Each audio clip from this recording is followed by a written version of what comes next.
आपल्याला माहिती असेल की या सगळ्या कामामध्ये केंद्राचं सरकार असो की राज्याचं सरकार असो, या दोन्ही सरकारने घाई केलेली आहे हे त्या ठिकाणी निदर्शनास येते.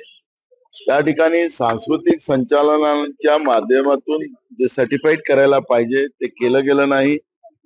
त्यासाठी दोन्ही सरकारच दोषी आहे.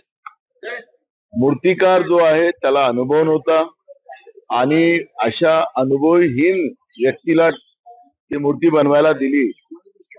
त्याच्या मागचा उद्देशच आपण पाहिलं. हा मूर्तिकार आपटे जो आहे तो RSS चा माणूस आहे. RSS च्या माणसाला काम देण्याच्या मागचा उद्देश काय?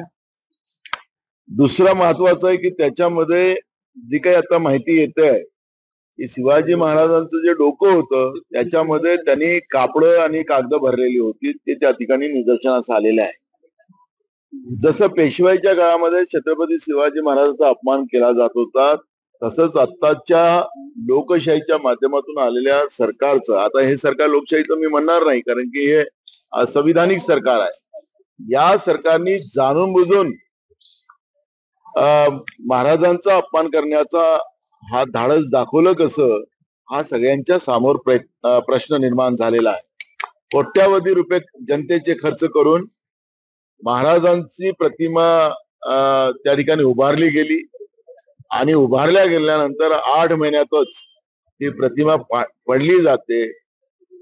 त्याला मुख्य कारण नुसतं आर्किटेक्टच नाही, तो मूर्तिकारच नाही, तर त्याच्यामध्ये केंद्र सरकार आणि राज्य सरकारी सुद्धा दोषी आहे. आम्ही DGला पत्र लिहिलेलं आहे की दोन्ही सरकारवर गुन्हे दाखल करा, ही मागणी आम्ही केलेली आहे. आणि राहिले फडणवीस जे सांगतात की आम्ही राजकारण करतो, ठीक आहे, आम्हाला राजकारण ते म्हणतात. म्हणजे परवा बदलापूरच्या घटनेत झाले त्यालाही तेच राजकारण म्हणतात.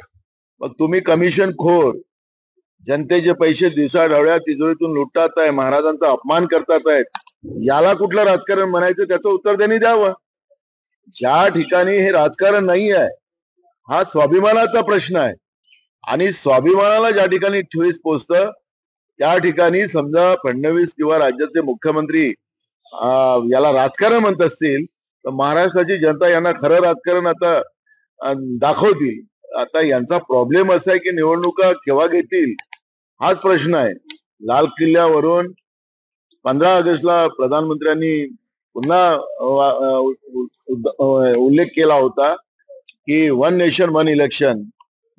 जे प्रधानमंत्री देशातल्या 4 विधानसभेच्या निवडणुका एका वेळेस घेऊ शकत नाही, आपल्या सोयीने निवडणुका लावतात, हे 1 नेशन 1 इलेक्शनची भूमिका मांडण्याचा अधिकार काय त्यांना?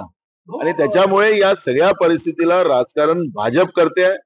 भाजपचं आणि एकनाथ शिंदेचं सरकार आणि केंद्रातलं भाजपचं सरकार, NDAचं सरकार हे राजकारण करते. महाराजाचा अपमान महाराष्ट्रातली जनता कधी सहन करणार नाही आणि त्यांना या लोकांना आता घरी बसवल्याशिवाय लोक शांत बसणार.